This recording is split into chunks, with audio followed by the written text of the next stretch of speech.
The Department of Social Services makes up 53% of the entire budget for the state of South Dakota every year, right on the backs of the Native people. In 2000, all of a sudden there began to be this huge escalating problem of more and more and more children being taken by the State Department of Social Services.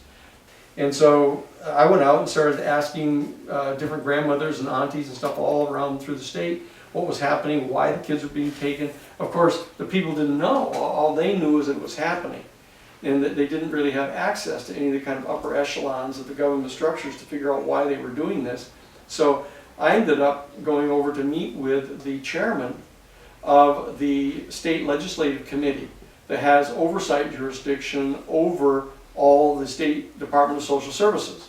I said to him, look, I'm getting all kinds of information from dozens and dozens of grandmothers that there's dozens and dozens and dozens of these children being taken every year. And he said, oh, a lot more than that. He said, yes, it's a virtual epidemic, he said. That was his term. It's a virtual epidemic. So I said, well, why is this happening? And he said, I don't know. He said, I don't know why. So I said, well, look, you're the chairman of the oversight committee here in the state legislature of South Dakota. You have a right to appoint an ombudsman to investigate this. And he said, oh, no. He said, that's an awful lot of money coming into this state every year. He said, that was his exact quote. And he said, this would have legal implications, and I'd have to get that cleared by the Attorney General.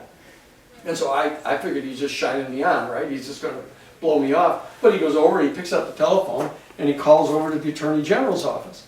And he says, I'd like to leave a note for Attorney General Long, please. Tell him that it's Ted Cloud over at the Audit and Oversight Committee. And I've got a lawyer in here asking about all them Indian kids.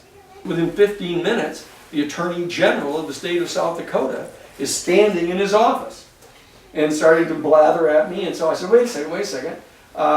If we all recognize that there's this epidemic going on, won't you agree to join with the chairman of the Oversight Committee to appoint an ombudsman to actually look into this? And he said, oh no. He says, that's an awful lot of money coming into this state every year.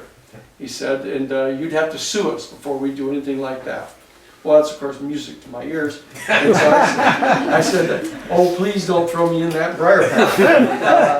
And so what we did is we began to go around and talk to our various people to see if it would be okay to set up an office there. Would the people be supportive of this? And they were, and we brought in Madonna Thunderhawk and Joe Cross and a bunch of the people that we knew to come in to be our staff.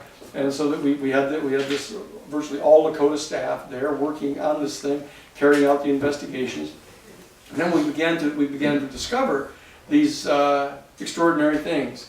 This thing all started back when George W. Bush was the governor of Texas, back from 1996 to 2000, before he was put into the presidency in 2000. As the governor, he was the very first governor in the entire country to decide that he was going to establish as a condition precedent for any child being able to be put into the Texas state foster care system that they had to get a mental health screening test that is completely culturally warped, completely biased against the children. And it turns out that when Native American children are given this test, 98% of the children will flunk this test and be found to be special needs children. And the state of Texas discovered that they could get up to $79,000 every year for a special needs child, as long as the child remained in the foster care system and wasn't sent back to their families.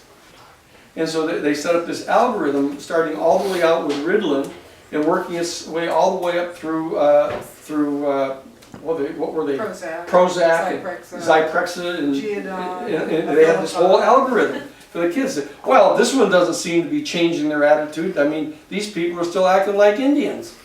And so he comes into Washington, D.C., and one of the very first things that he did was he appointed a hand-picked blue ribbon committee to ask them to determine whether or not he should set up a condition on any of the federal funds going out to any state under the Adoption and Safe Families Act that they had to implement the Texas Mental Health Algorithm Project in their state. And they surprisingly recommended that he do that. At his inauguration, it turns out that his good friend, Bill Jenklow, who was the Assistant Attorney General of the state of South Dakota, who called in the Nixon administration people at the Wounded Knee occupation, he got invited to come to the inauguration in 2001, January 2001. And while he's in Washington, D.C., he sits down and has a meeting with George W. Bush and his friends, who then explained to him the bonanza that he has in the state of South Dakota. Don't you realize what you're sitting on there? You're sitting on a gold mine where you can, in fact, for every Lakota child you can get your hands on, you can designate them as special needs kids and get $79,000 per kid every single year. You keep them in the system, and you can give part of that money to the pharmaceutical corporations, who will in turn, they'll give contributions to the Republican Party. It turns out 742 Native children every single year were being taken away from their mothers, from their entire Lakota family, from their entire Tioshbai, from their tribe, from their entire native culture, and placed in white foster care settings. And they've also sponsored a bill which now authorizes them to do protocols on Native children to determine, what type of effects these type of pharmaceutical drugs have, which, as it turns out, coincidentally, they're not allowed to give to children under the age of 18.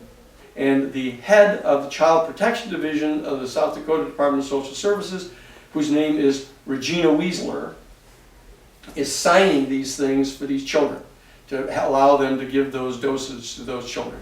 And the children are drooling on their shirt, cutting themselves, getting suicidal, all of the exact symptoms that were publicly identified by the Food and Drug Administration as to why you cannot give these particular pharmaceuticals to children under the age of 18.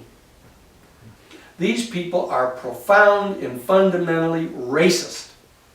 That is the key engine that motivates these people. That we're dealing with the Caucasian race. That these people are fundamental, intense dialecticians, and that they derive their entire sense of being and value from opposing some other. They live in terror. They're deeply alienated. They take great pride in their intellect, and that they've alienated themselves from any type of organic relationship with the universe, with the earth, with the natural processes of the planet, and they view the Aboriginal people as being an absolute fundamental threat to them. And that is why they want to try to extinguish the people.